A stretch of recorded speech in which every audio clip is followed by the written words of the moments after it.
Alors voici un exercice où vous allez construire des sommes de vecteurs, cela pour pouvoir placer des points. On vous donne un triangle et vous avez un quadrillage qui va vous aider à construire ces points. Et le premier point que vous devez construire, c'est le point M, qui est un point ici défini à l'aide d'une relation vectorielle et tout part de A. Alors, ça veut dire que le vecteur AM, c'est un vecteur que vous allez construire en sommant le vecteur AB et le vecteur AC. Donc je pars de A, c'est l'origine de mon vecteur, et je vais suivre le chemin AB, puisque ici AM et AB ont la même origine. Je peux utiliser assez facilement le vecteur qui est déjà là sur le dessin. Donc je pars de A, puis je construis le vecteur AB. Donc ici, ça correspond à AB.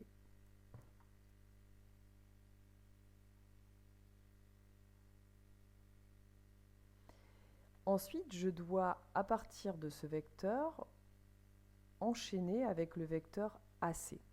Alors le vecteur AC, c'est un vecteur qui va vers la droite et qui descend.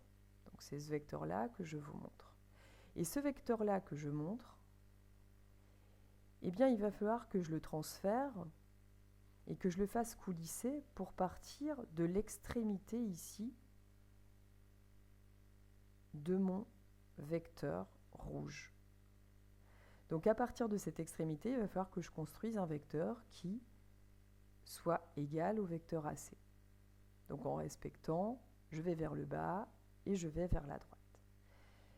Donc je compte.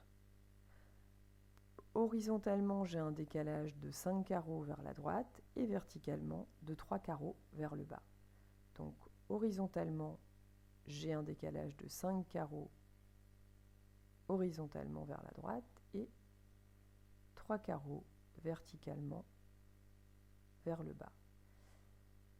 J'ai construit ici un représentant du vecteur AC. Ici, donc, le vecteur AC. Et maintenant, il va falloir que je termine. Et je vais terminer en repérant mon point de départ, donc qui était ce point-là, en repérant mon point d'arrivée, qui est celui-ci.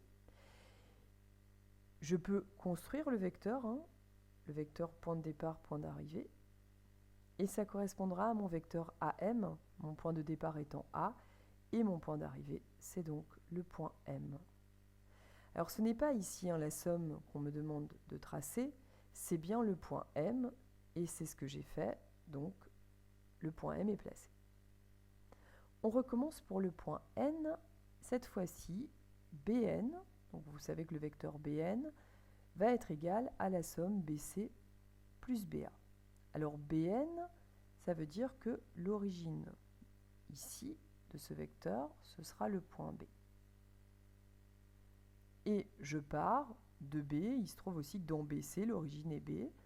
Donc à partir de ce point-là, B, je vais construire le vecteur BC. Alors je le construis en vert. Et là, j'ai construit le vecteur BC. Puis, il va falloir que je place à l'extrémité de ce vecteur, donc ici, sur le point C, il va falloir que je place le vecteur BA. Alors le vecteur BA, c'est un vecteur qui a pour origine B, et si j'observe son mouvement, il monte vers la gauche. Donc à partir du point C, là, qui est à l'extrémité du vecteur vert, il va falloir que je monte vers la gauche pour construire un représentant de BA. Donc c'est ce que je vais faire à partir de ce point C. Je monte vers la gauche en respectant le nombre de carreaux horizontal et le nombre vertical de carreaux. Et j'arrive ici. Et arrivé ici, j'ai mon point N qui correspond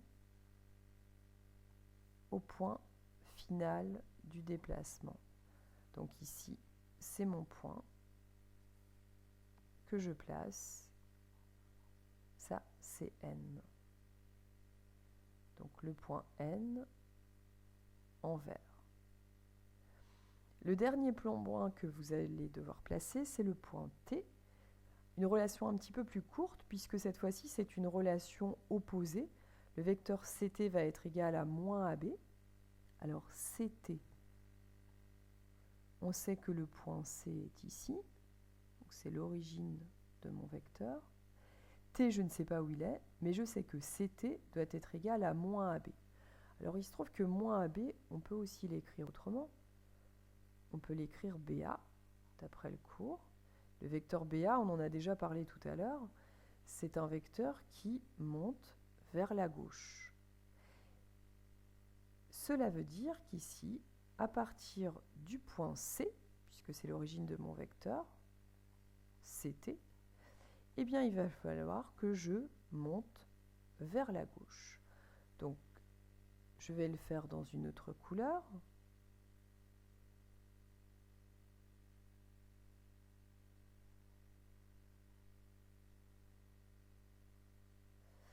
Et là, on se rend compte d'une chose, c'est qu'en fait, j'arrive sur le point N. Ici, le point qu'on me demande de placer, qui s'appelle T, eh bien, il est confondu avec le point N. Donc, le vecteur CT que j'ai tracé vérifie bien qu'il est égal au vecteur BA. Deux points confondus sur ce dessin. Et nous avons donc placé l'ensemble des points. Je vous remercie pour l'écoute.